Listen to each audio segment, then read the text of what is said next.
6 Minutes Season 5. The Season of Unknowingness. The final chapter of the 6 Minute sequel. There are kids in this world who are different. Special. One of them found us. And became family. But her time ran out. And now, that girl is missing. In this episode, I'll be breaking down the latest episode, 6 Minutes Season 5, piece by piece.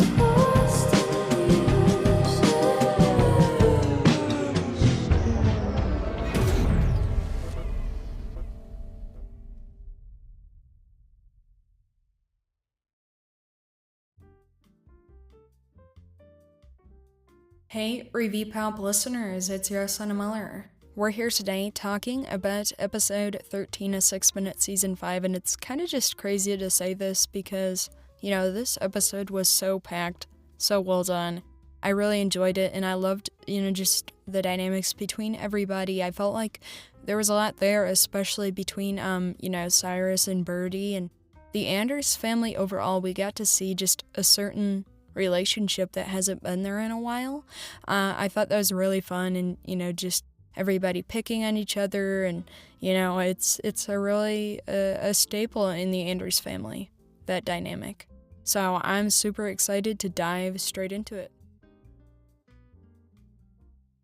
They're obviously keeping it from the above board and above ground scientists. James, the work I've done, the research on immunity and disease prevention in kids, I'm afraid they're using it for the wrong reasons. If Adelaide Whittier gave you that password, then it sounds like she wanted you to discover it. But why? Gosh, so I think that's really interesting, setting up Whittier Corp in this sort of a way to be just, very corrupt, right? We have the above ground doctors and kind of the below ground doctors just working against each other in a sort of way, keeping this huge lie, I'd imagine. We have these kids who are being trained, and, there's plenty of employees in the company who don't even know about that. I feel like, that just sets up a lot for the season, and will Whittier Corp be exposed to the public just for the things they're doing, and, how things will be different from the original season. It just seems like there's even higher stakes here for Whittier Corp, and, the company-wise, the types of new information that we'll find out about Whittier Corp and what's really going on. We can't just, storm the castle. Can we? Absolutely not. Well, not without a plan. Ugh, plans are boring. Is there an underground river or a well system I could swim through? Slow down, Bird. We have to operate like someone from Whittier Corp is already on to us. Oh, I think it's pretty clear they're on to us. We can infer that means they're gonna, once again, break into Whittier Corp, except, now without the knowledge they've had from the previous seasons. Because every time they've broken into Whittier Corp, they kind of know this company through and through, and what to expect breaking into Whittier Corp, especially we saw with Holiday last season, and they've done it so many times to where it's second nature to them. So I think it'll be interesting to see if it's really familiar to them breaking into Whittier Corp and just exploring it and seeing what it is, and if there'll be any differences from what we're kind of used to. And I also love Cyrus here, and, just his curious nature. I think it's super fun. But I also think that, we set up a lot here with saying that, Whittier Corp is onto them. So the callback to that, I think it's super well done, that history repeats itself in a sort of way, and, they're doing things the same in a sort of way. I don't know what it means, but it's called the Holiday Project. Holiday? Like the word Cybot keeps repeating. Not just him. Brinley had a dream where she heard a girl's voice saying it too. Holiday. Holiday. Holiday.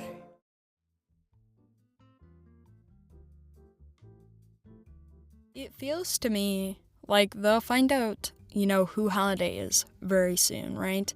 And I kind of discussed this in a previous episode, like, would it be different from season 4? How long would they go without their memory? We're just building and building these clues. That also raises the question, like, will Casey be exposed for who she is in a similar way to season 1? That still feels far off, and I feel like there's a lot more we have to discover before they, find out who she is, her ulterior motive. I just think it's so well done. I'm really excited. But I also love, just their bond to Holiday and how she's engraved in their mind. This reminds me of Cyrus the Lost Tapes, when Cyrus basically had slight memories of kind of who he was, and like he'd remember that he liked living in a cold climate, and that's just what he was used to. Hi. Hi. Maybe you can help. See. No, she can't. Definitely not. Okay, Brinley. Always a pleasure. Sci-fi, ready for physics? We weren't done talking. Looks like the bell disagrees. Come on, we're gonna be late. Cyrus, we should really finish that conversation. Maybe later.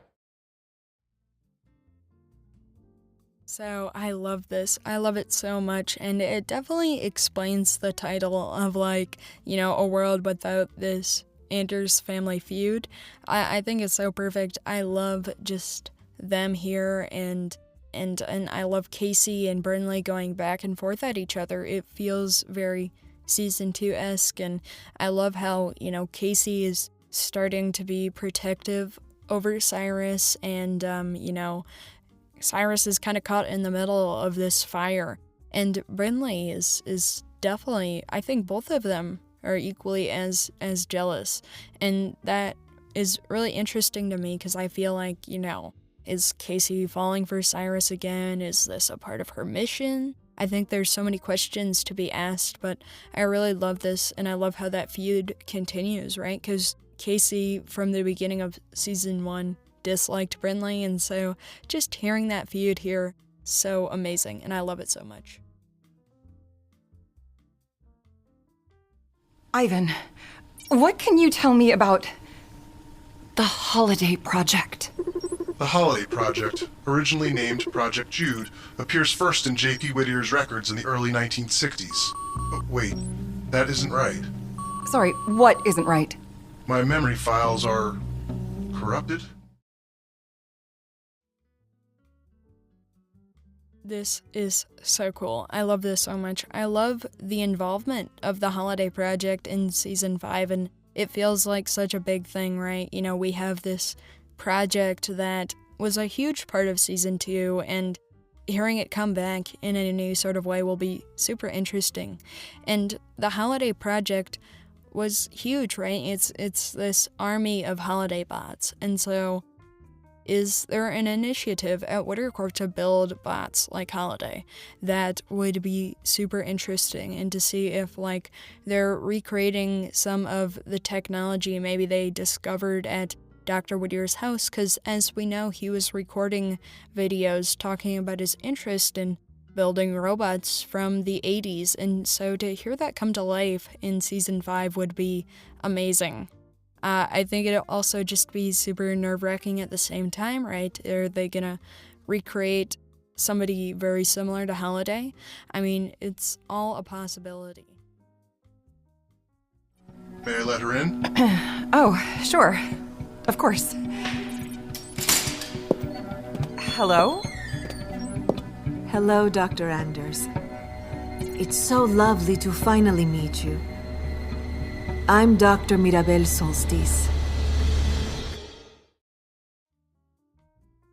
I'm so excited for this character to be back. She was such a huge part of season 3, and, like, her being Penn's mom, I think it sets up a lot of excitement, and, like, I don't necessarily think that, Monica will have a friendship with Dr. Solstice, because Dr. Solstice is a bit corrupted, right? She's not exactly the best person, and, we kind of have known her to do things for her son, but she doesn't always do things the right way. Hi, I'm Casey, former new kid myself. Nice to meet you. Oh, good to meet you, too. I'm Penn. I think it was said on Rewind that, Penn is already kind of interested in Casey, which I found really interesting because, as we know, that was the ship at the end of Season 4. Thank you all so much for listening. If you enjoy the show, please leave a 5-star review. Until next time, this is Landon saying peace, love, and time travel.